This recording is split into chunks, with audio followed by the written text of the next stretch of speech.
За бид Эрдэнэ хотынхоо түүх 50 жилийн ой хүрээнд нийт эрдэнэчүүдтэй зориулан баяр наадмыг зохион байгуулах салбар хороо орон нутгийн удирдлагуудын зүгээс Эрдэмэд компанийнхаа эрдэмний залгуурыг та бүхэнд өрөх бүрд бэлэг барьж байгаадаа баяртай байна. Гол баримталж байгаа бодлого бол бид нийт бараа ажил үйлчилгээндээ Эрдэнэ хотынхоо зис сурлаач, мөн оюутчин, нэхмэлчин, гар урлаач болон худалдаа үйлчилгээ зэрэг бүхий л үйл ажиллагаанда дотоодын болон Эрдэнэ хотынхоо бизнес эрхлэгчдийг бол их дэмжин ажиллаж байна.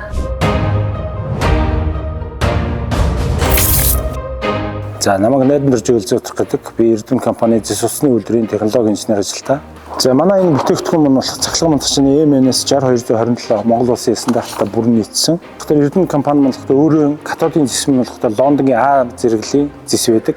Үүнийг хайлуулах зуугандаа ямар нэгэн холцгүйгээр 5-9 зисм нь ороод хайлаад энийг нарийсгаж цунгаад ингээд эцсийн бүтээгдэхүүн болдог учраас гүйдэлд дамжуулах чадвараар дэлхийд хамгийн сайн байгаа юу, зисм нь хамгийн сайн байна. Тийм учраас энэ манай уртцах залгуурын хэрэглэгчийн сэтгэл хангалуун зүйл 100 байдаг. Хамтын ажиллагааныхаа өрөөнд аймгийн засгийн газартаа 30 мянган өргөтэй зориулаад цахилгаан монтажны уртцагч ахуй хэрэглээний уртцах залгуурыг ингээд зориулж үйлдвэрлэж байгаагаар онцлогтой юм байна.